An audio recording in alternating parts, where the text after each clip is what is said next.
Welcome back to the channel, my friends. Warhammer Man Studios, I'm Warhammer Man, and today we're taking a look at the brand new Primarch.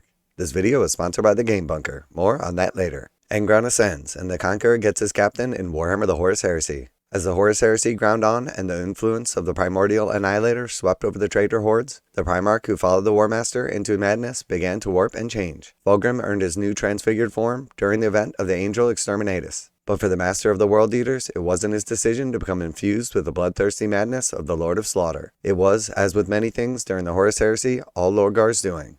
Alright, so we got a brand new Angron model, and this is going to be for the Horus Heresy. And this is essentially the brand new Angron, like Ascended. Alright, so very cool. Extremely good detail. Definitely going to be a Forgeworld kit coming in resin.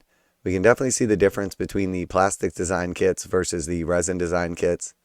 Oh, and then we also have Lotara Sarrin. So very cool. If you are into the actual lore and backstory and everything, absolutely amazing. Angron's next appearance on the front lines was a radically changed being, infused with demonic strength and all-encompassing rage. A being that is now joining the Age of Darkness with a glorious new miniature. Okay, so absolutely awesome. Definitely in the look and style of the other Primarchs for the Horus Heresy. So we just got the recent Fulgrim model for Horus Heresy in resin, and it was absolutely awesome. And now we can see the comparison with the plastic one. And then we already got the plastic one in Warhammer 40,000, and now we can see the comparison with the Horus Heresy one. Angron Transfigured represents the Primarch in the closing months of the Horus Heresy, fully in the grip of the Blood God and ready for his fateful duel with Sanguinius before the Eternity Gate. This monstrous resin miniature is dripping with sharp detail from the ragged, battle-worn wings on his back to the many chains and skulls hanging about his person. Unusually for a Primarch, his weapons hold no names or special provenance, as Angron cared little for what he killed with, so long as he killed. Known simply as the Blades of the Red Angel, they are nonetheless just as vicious and mutated as their owner. Okay, so very cool. We got a close-up right here. He definitely appears to be very big, as we can see the relative size of the Space Marine at his feet. And we can definitely see the detail of his weapons loaded up with spikes. And then, of course, his armor plating, all the skulls, the chains, the cornate armor, and memorabilia. He's got a sort of demented iron halo. And then definitely has the Angron look and feel of what we know for 40k. Very cool looking base as well. He's definitely standing in an awesome pose. Definitely a fan of this model. It looks absolutely awesome. I think the Horus Ascended is probably my favorite of the Horus Heresy models. The Fulgrim is definitely pretty nice, but this Angron is right up there with them. Very cool. And while I do like the Primarch models for Horus Heresy, like the standard ones, they're definitely not nearly as cool as the Primarchs in 40k, or like the Primarchs Ascended or Transfigured in this case. I think this is much more like the style and look and feel. The end of the Horus Heresy Primarchs are definitely much cooler. Now a quick word from today's sponsor, Game Bunker. Game Bunker carries a full range of Games Workshop products, including miniatures, terrain, paint tools, and more. Game Bunker offers 15% off MSRP for most Games Workshop products with the discount code WHMS. Receive free shipping in the continental United States on orders over $145. Online orders ship out within 24 hours. Game Bunker is a veteran-owned business. Use affiliate link below, enter discount code WHMS to save 15% on most items at checkout. For fast, friendly service with a discount on your favorite tabletop wargaming purchases, visit GameBunker.net and let them know that Warhammer Man sent you. Angron was a solitary figure fueled with rage, who when not holding them in contempt, was utterly indifferent to his legion. There were a handful of people he held in high regard, including the iron-willed mistress of the flagship, the Conqueror, Lotara Sarrin.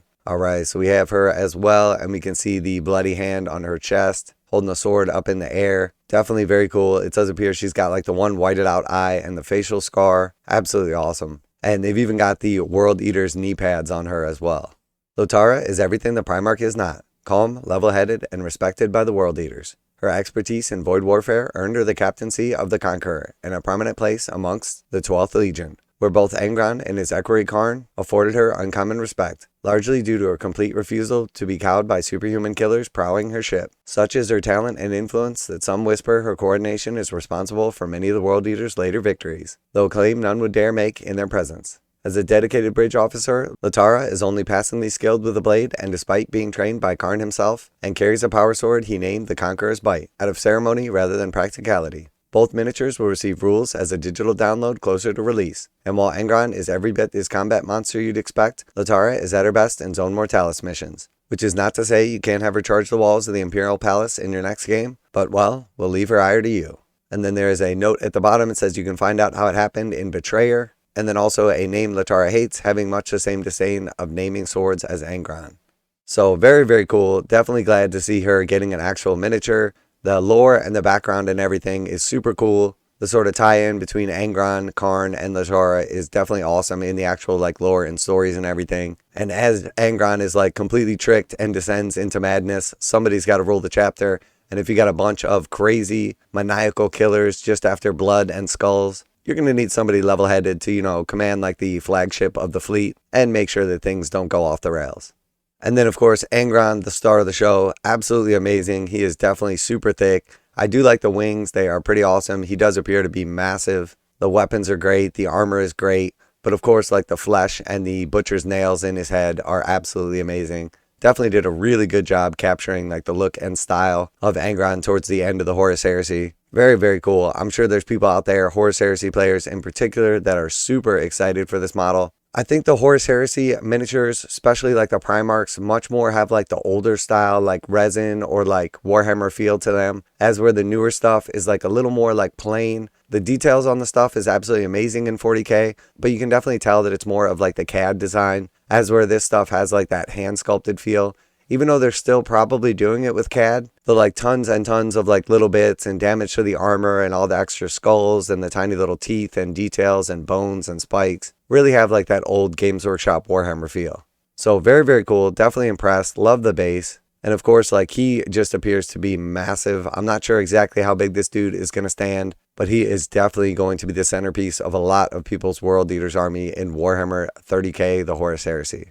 And just one final look at the full model in all of his glory. I love that they gave us a close-up. I wish there was like a couple more pictures. I'd love to see like the back and some of the different angles. But he already stands like huge. We can see the Space Marine on his base, and he's probably like 5 times the height of a Space Marine, just up to like his actual head. And then the wings easily double him in size. So this dude is probably like 10 to 12 times the size of like your typical Space Marine. So I'm not sure, but I would imagine this is probably the biggest of the Primarchs. Angron is like much more sleek. His wings are obviously very big, but I am definitely guessing that this is going to be the biggest one. And I really want to see like some new iterations of the Loyalist Primarchs as well. I know they don't go through their demonic like changes and everything, but I definitely feel like after seeing some of these new Horus Heresy like Demon Primarchs, some of the Chaos Primarchs, that it's time to redo some of the Loyalist Primarchs as well. As some of the models, in particular like Guilliman, just really are underwhelming relative to like the newer stuff that's been coming out. So let me know what you think of the new Angron, what you think of all the new Primarchs coming out for 30K and 40K. Always like to hear back from you guys in the comments. And as always, special thanks to the Game Bunker for sponsoring the channel. Check out the link in the description to save 15% on most Games Workshop products with code WHMS at checkout. That's it for today. Warhammer Man Studios, I'm Warhammer Man. And while I've never gotten into the actual game, the Horus Heresy, I've got to say that the models and the lore are definitely top notch. And I'm out of here.